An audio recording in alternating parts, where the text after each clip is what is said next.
अस्सलाम वालेकुम ख़वातीन और हज़रात, मेरे बैकग्राउंड में आप देख रहे हैं मशहूर व मारूफ लेकिन मैं समझता हूँ कि बदनसीब रोज़वेल्ट होटल जो पाकिस्तान इंटरनेशनल एयरलाइंस की मिल्कियत था, ये सन 2020 से मुस्तकिल तौर पर बंद पड़ा है। ये वो होटल है ख़वातीन और हज़रात जिसकी शान व शौकत और जिसकी रौनकों का तज़किरा लोगों ने अपनी किताबों में, अपनी कहानियों में, अपने इंटरव्यूज़ में कर रखा है। लेकिन आज ये एक हॉन्टेड हाउस की इस तरह शक्ल पेश कर रहा है जिस तरह रियासत पाकिस्तान है।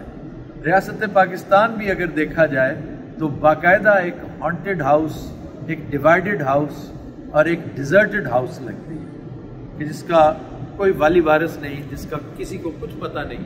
ये आप देख रहे हैं बड़े बड़े पोल्स, ये फ्लैग पोस्ट्स थी जिनके साथ परचम लटक रहे थे, एक के ऊपर पाकिस्तान का और दूसरे पे यूनाइटेड स्टेट्स का। अब ये एक गंजा फ्लैग पोस्ट एक अजीबोगरीब मंजर पेश कर रहा है। ये एक विंडो है, मेरे साथ एक शोकेस है। मैंने अपनी आंखों से कुछ तकरीबन ज़्यादा दूर नहीं, 10 साल पहले, 11-12 साल पहले इस कदर शान व शौकत देख रखी है, इस कदर खूबसूरत ब्रांड्स यहाँ पर डिस्प्ले हुआ करते थे। लेकिन आज ज़रा तसव्वुर कीजिए, यूँ लग रहा है जैसे दुनिया के इंतहाई बारौनक शहर न्यूयॉर्क के दिल मैनहट्टन में ये कोई कब्रिस्तान, एक छोटा सा ग्रेवयार्ड हो कि जिसके दरो दीवार पर सिर्फ और सिर्फ खामोशी रक्सा है, मौत रक्सा है। और ये इनफैक्ट ओबिचरी है, ये कतबा है हमारी कौमी बेहिसी का, हमारी क़यादत की नाअहली का, कि ये एक गोल्ड माइन थी जो आज डिज़र्ट होके बर्बाद होके पड़ी, कि जिसकी वैल्यू बिलियंस ऑफ डॉलर्स में हुआ करती थी। आज इसको बंद कर दिया गया है और इसका कोई पुरसाने हाल नहीं। हत्तुल विसा कोशिश करते रहे माजी के हुक्मरान कि ये प्रॉपर्टी किसी तरह बिक जाए, इसके ऊपर कोई अच्छी सी दिहाड़ी लग जाए। और ये जिस तरह रिकॉर्डिक का बहुत बुरा असर किया किसी बदनसीब ने, अपना 1 अरब कमाने के लिए हमारे कई हज़ार अरब, हमारे बच्चों का फ्यूचर दांव पर लगा दिया उस बदनसीब ने। उसी तरह इस होटल को बावजूद बर्बाद किया गया, वीरान किया गया, ताकि इसे जल्द अज जल्द फरोख्त करके अपनी गुर्बत का डंडोरा पीट कर इसको औने पौने बेचा जाए और उसमें से कमोबेश 200-250 मिलियन डॉलर्स की दिहाड़ी लगाई। ये देखें रिटेल पे स्पेस लगी हुई है और दिल खून के आंसू रोता है कि देखो किस तरह हमारे कौमी असासे एक एक करके ज़ाया होते चले जा रहे हैं। ये बहुत शानदार प्रॉपर्टी, आप हैरान होंगे कि इस होटल के टोटल कमरे 1015 है। 1015 कमरों का होटल मैनहट्टन के ऐन वस्त में आज बंद पड़ा है। 1924 में बनने वाली ये प्रॉपर्टी आज भी नहायत शानदार है। अगर मसला है तो इमारत में नहीं, हमारी नीयतों में है। अल्लाह ताला हर उस शख्स को समझे और उसका अंजाम यहाँ भी और वहाँ भी बहुत बुरा करे जिसने इस प्रॉपर्टी को इस हाल तक पहुँचाने में कोई किरदार अदा किया। इंतहाई पुरशको इमारतों की कतार, जिसे मेडिसन एवेन्यू कहा जाता है, सीधी मेरे दाएं जानिब ब्रॉडवे पे जा निकलती है और ब्रॉडवे वहाँ है जहाँ टाइम स्क्वायर वाक़ है।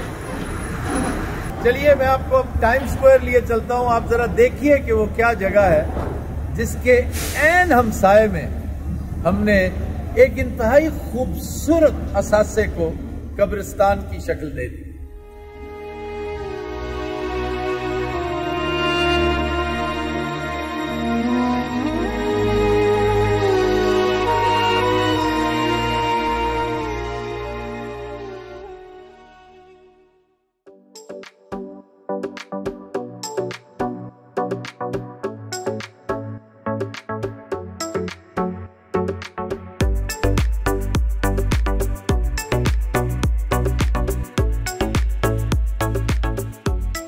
मैं यहाँ रिलैक्स हो रहा हूँ, बड़ा मज़ा कर रहा हूँ, क्योंकि काफ़ी दिन इंतहाई मसरूफियत के गुजारने के बाद यानी कनाडा में बैक टू बैक 8-10 शोज़ करने के बाद फिर मैं यूनाइटेड स्टेट्स आया हूँ अपनी पुरानी कंपनी से मिलने, दोस्तों से मिलने, अपने क्लास फेलोज से, अपने पुराने मोहल्लेदारों से मिलने। और न्यूयॉर्क में जो मेरा क़याम है वो इस हवाले से बड़ा इंटरेस्टिंग है कि मैंने 2-3 चीज़ें देखी हैं जिन्हें देखकर खुशी भी बेपनाह हुई और अफसोस भी हुआ। खुशी टाइम स्क्वायर आके बहुत हुई और अफसोस जाहिर है रोजवेल्ट होटल देख के हुआ। रोजवेल्ट होटल पाकिस्तान की प्रॉपर्टी है और पाकिस्तानी एसेट्स का जहां सत्यानाश होता है, पाकिस्तानी चीज़ों का जहां इस्तेहसाल होता है, वहां पर दिल बाकी बहुत गिरफ्ता, बहुत अफसरदा होता है। रोजवेल्ट के बारे में तो काफ़ी चीज़ें बता चुका हूँ और वो सही मानों में रोजवेल्ट की ओबिचरी थी, लेकिन टाइम स्क्वायर पे आके मुझे बड़ा मज़ा आया। मैंने देखा है कि इसकी रौनक ना सिर्फ जूं की तू है बल्कि उसे 4 चांद लगे हुए हैं। आज से 12 साल उधर ये इतना हसीन, इतना आबाद नहीं हुआ करता था। यहाँ पर ये इतना लुमिनस खित्ता है कि बहुत से दोस्त शायद ये ना जानते हों कि टाइम स्क्वायर में रात का मंजर वाहिद स्पॉट है जो आउटर स्पेस से नज़र आता है।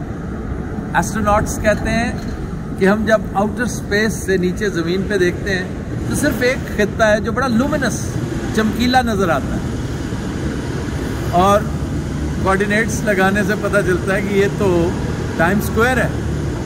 दूसरा, टाइम स्क्वायर के बारे में ये बताना भी ज़रूरी है कि इसकी वजह तस्मिया क्या है। मेरा एक दोस्त है जो हमेशा यही समझता रहा कि टाइम स्क्वायर इसलिए कहते हैं कि जब 12 बजते हैं तो 9:30 का आगाज़ यहाँ से होता है, तो काउंटडाउन की वजह से इसको टाइम स्क्वायर कहते हैं। ये बहुत पुरानी बात है। जब मशहूर ज़माना अखबार न्यूयॉर्क टाइम्स इस बिल्डिंग में मुंतकिल हुआ तो उसकी बिना पर इसको टाइम स्क्वायर कहते हैं। तो ये दिलचस्पी से खाली नहीं है ये बात कि इसका ताल्लुक टाइम से बिल्कुल नहीं है, न्यूयॉर्क टाइम्स के साथ है। इसके स्टॉक शॉट्स में हम आपको दिखाएंगे कि बड़ी हसीन, बहुत खूबसूरत ये बिल बोर्ड्स हैं। डिजिटल बिल बोर्ड्स की ये चकाचौंध इस पूरे इलाके को एक वंडरलैंड बनाती है, एक मैजिकल लुक देती है।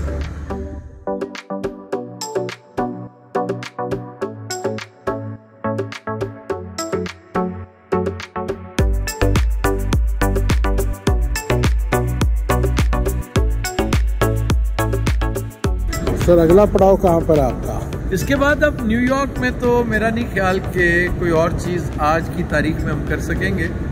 अब वापसी पे, वाशिंगटन डीसी से वापसी पर मेरा प्लान है कि मैं अपने व्यूअर्स को लिए चलूँगा समंदर के पास, रिवर हडसन, दरिया हडसन के कुछ मनाजिर दिखाऊँगा।